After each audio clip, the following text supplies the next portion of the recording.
here it is roughly 600 miles down to the ice cap to the south across what is called Drake Channels. And but this island here, for all intents and purposes, is the tip of South America and is called Cabo de Horno, or Cape Horn. And this is where all the old sailing ships used to have such a serious problem getting around, because the wind here is always coming from the west and the southwest, and the sea is coming from the west and the southwest. And so when they come in here and get onto the shallow water of this area, they build into a very tremendous, difficult sea, and in many cases vessels are just not strong enough to sail around the Horn and get out. And therefore is the value of going up into the Straits of Magellan and going through the Straits of Magellan to avoid all of the cold and that of this southern area.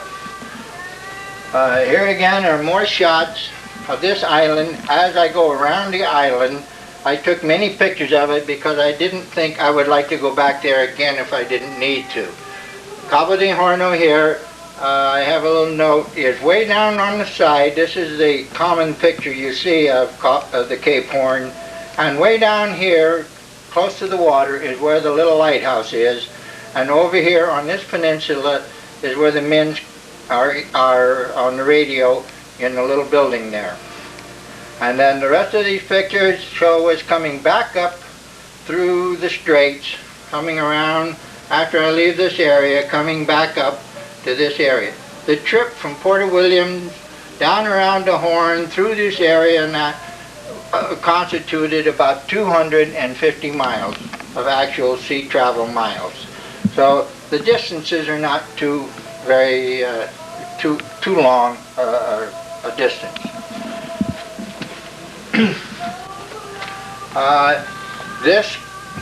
This first picture, second picture, are just showing you that as you go through this Beagle Canal, you can see the light sparkling off the water, that how calm and beautiful it can be while you're in this area.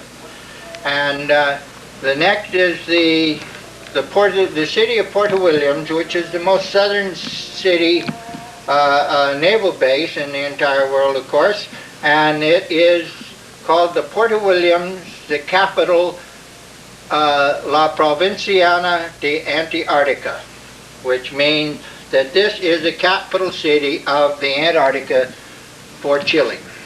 And they own all of this stuff all the way over into the ice cap and have ice stations to the south. As you go into this city of Port Williams, it's very difficult, I guess, to see this small little town in this little canyon. It's a town of about 8,000 to 10,000 people, with high mountains and snow and glaciers just all around it. Here is the plaza at Port Williams, with a bunch of cows running around in it. And this is the sunken ship, which is used as the yacht club and the naval officers club. The ship is sunk, and in the ship, inside the deck house up here, is an enclosed area where the club is actually, dinners are served and that's in there. And we, as yacht people, tie up to this, and it's a very protected area where the boats are right in this area where hardly any winds or storms or problems can bother you there. You can get some supplies, and you can, about once a week they shoot a cow and butcher it, and so you can get meat and things of that type there. You can get, of course, fresh, clean running water from the hose there, and also buy diesel. As I said, I was there at Christmas time. On the deck of that vessel that I just showed you is an aluminum boat, which I am leaning against. And in the National Geographic February issue 1988 is the story of this boat, which was rowed by 4 men from the Cape Horn area, or rather from the over in here in the Cook area. From there, they rowed the 600 miles down to the ice pack in 16 days. There were 4 men aboard, the navigator of which is a friend of mine who I just recently found out was lost in a storm at Punta Arenas up here. He was tied up at the dock on a seagoing tug, and the seas were so bad up there that he was engulfed in a sea that broke over the huge ship, and he was crushed and washed away. And they didn't find his body. But that goes to show you the kind of weather that you can find down in that area. And a mere man is very little compared to the thing. The Navy uses an inflatable boat built with a reindeer on it, built like a sleigh, and Santa Claus comes to Port Williams and in this sleigh with packages for all of the children, and they go up on the deck of this old warship and they give all the children their presents. The city of Ushuaia over here is here in these 2 pictures, and as you can see, it's glacier rimmed all the way around, and it's just a small actual village of small houses and resorts. It's becoming quite a resort place because there is no way you can come south into Ushuaia and get down into this other area unless you have access to private boat or go by a charter vessel or on a steamship out of Valparaiso and Portamont.